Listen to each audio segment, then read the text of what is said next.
I'd shut your mouth if I were you, I'm because just I saying what I can kick saw. your ass. Storage Wars was one of the most successful A&E shows ever. Knew this would be a game changer. Until everything fell apart when it was canceled out of nowhere. And for years, people have wondered why. What happened? What is the cast up to now? And you'll never believe the real reason the show ended. It's hard to deal with ignorant people. Very few reality shows of the 2010s ever achieved the iconic heights of A&E's reality show, Storage Wars. The premise had a simple hook. Owners who forgot about their items in storage lockers forfeited them at auction to the highest bidder. Last and final call at you. What about $225 a night? Sold out to the proxy bid at $200. The only catch is the bidders can't see what's inside. So the show had a great mix of uncovering treasure and coming away with a big pile of junk. But the real reason people kept tuning in were the crew of characters that made up the bidders and resellers. That's why it's so strange that a wildly popular show seemed to disappear entirely from A&E's lineup. Fans have been wondering what happened to Storage Wars, and the truth is pretty bizarre. After 13 seasons, A&E never officially declared the show as canceled, which was kind of odd. It means the fans don't have any closure, which is an uncomfortable feeling after all these years. According to two of the show's stars, the network has decided to put their production dollars behind other projects. Renee and Casey Nizoda had something to say about it. In an August 2020 interview, they were asked if the show was planning for a new season, and they didn't hold anything back, which, if you've seen them on the series, is typical for the way they handle things. They said that as far as they know, the network has moved on. They clarified that things could change at any time, but it doesn't sound like they were particularly optimistic. And when you hear what their former co-stars have been up to, I think it's pretty obvious that the series is done for good. A key to Storage Wars' explosive success was its colorful cast. Their big personalities that were often at odds with one another were just as interesting as the items they were bidding on. We were all fascinated by the idea that you could actually make a living buying and reselling items in lockers. It felt ahead of its time, showing a potential side hustle anyone could pick up with an exciting element of luck. But since the show ended, it seems like a lot of Storage Wars stars have given up the reselling game altogether. Renee and Casey are still in the reselling business. They own their own thrift shop that was prominently featured on the series. Dave Hester, who fans would recognize from his signature catchphrase, actually moved up in the game. Now he runs his own auctioneering business called Dave Hester Auctioneer. But a lot of the other familiar faces have given up the business entirely. The father-son duo, Daryl and Brandon Sheets, appear to have quit the reselling business for good. Daryl always called himself the Gambler. It's possible he got tired of gambling on storage units and decided to set his sights on something that was a little more steadily lucrative. Another Storage Wars regular, Kenny Do It Crossley, also has stepped down from the auction and reselling business. He's focusing instead on his music and podcasting. But some of the cast members have left more than just the business behind. Brandy Passante and Jared Schultz were loved by fans, not for their purchases, but for all the marriage drama they provided for viewers. If you thought the other co-stars fought, it was nothing compared to the arguments Jared and Brandy were having in the car ride to and from the auctions. It appears that all those tense years took their toll, and Jared and Brandy ultimately wound up secretly getting a divorce.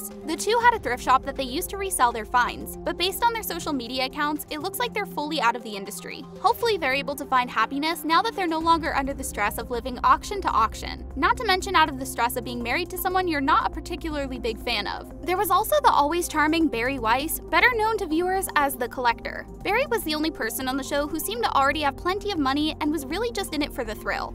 Barry also chased thrills on motorcycles and had a pretty scary motorcycle accident that could have come close to taking his life. He luckily recovered, but in addition to walking away from the accident, he also walked away from the Storage War lifestyle, but not before getting his own spin-off. In an attempt to capitalize on Storage War's popularity, and probably because producers knew the series couldn't last forever with all of these buyers, they attempted multiple spin-off series. None of them did great. Barry's was aptly titled Buried Treasure, a name that's almost as cute as Barry. It featured him on the hunt for antiques and other rare valuables all across the country that he could turn around to sell and fund his travels. It was a great premise, and Barry was always fun to watch. But sadly, his series only lasted for one season before it got canceled. And he was not alone in having a failed Storage Wars spin-off. Brandy and Jared also got their own show, titled Brandy and Jared Married to the Job. Just like Barry's series, it disappeared from A&E's schedule after just one season, and their marriage got canceled not too long after that. The producers realized that the real magic was watching big groups of personalities struggle to get along while they fought for hidden treasure. They attempted multiple spin-offs of the format, but none could really capture the same energy as the original. Storage Wars Texas got 3 seasons, which is better than all the other spin-offs. Storage Wars New York only lasted 2 seasons, and Miami, like the other character-based spin-offs, was only on the air for 1 season. There was even a Canadian version, Storage Wars Northern Treasures, but that got canceled after 2 seasons. I'm guessing Canadians were probably too polite and the drama just wasn't as juicy as what viewers were expecting. All these failed spin-offs don't necessarily indicate that Storage Wars is never coming back, but the fact that they kept attempting attempting to reignite interest and failed each time seems to point to the fact that maybe people have moved on. I mean, viewers couldn't even be bothered to care about spin-offs from characters they already liked. It was a tall order to ask people to get on board with entirely new groups of buyers and sellers. But the biggest nail in the coffin of a new Storage Wars season didn't come from what was happening on screen. Like so many reality shows that meet a messy end, it came from drama in the courtroom. Before the show went off the air, there were a ton of accusations swirling around that it was fraudulent. Various anonymous sources have come forward to expose how the series faked a bunch of its core aspects. This went from things you'd expect on reality TV, like faking some of the personalities and character interactions, but it also extended to faking the auctions, which at that point, fans were left wondering why they were even bothering to tune in. The worst accusation came from Dave, who sued the people behind Storage Wars for wrongful termination, as well as other infractions against him. Dave claimed in his lawsuit that the producers would routinely engage in activities like planting valuable items in storage lockers for the new buyers to uncover. That's pretty shameless, even for reality TV producers. Not to mention his accusations that they staged the auctions. Viewers were led to believe these items were authentic finds. People are willing to overlook a lot of things that reality TV fudges, but when you fake the auctions on an auction show, that's just too much. But that's not even the shadiest thing they did. Dave claims that when he tried to speak up about these glaring issues, which in any other business would be labeled as outright fraud and corruption, instead of making real changes, the producers turned around and fired him for speaking up for what's right. Ultimately, Dave was able to come back and the show went on for several seasons, but it could never shake the stink of being fake. And that's almost certainly what ultimately led to not getting renewed, as well as every subsequent spin-off failing. We'll probably never get another season of Storage Wars. But now that you know they were faking auctions and items, do you even want one? I don't think even Dave would say yup to that one. So what do you guys think?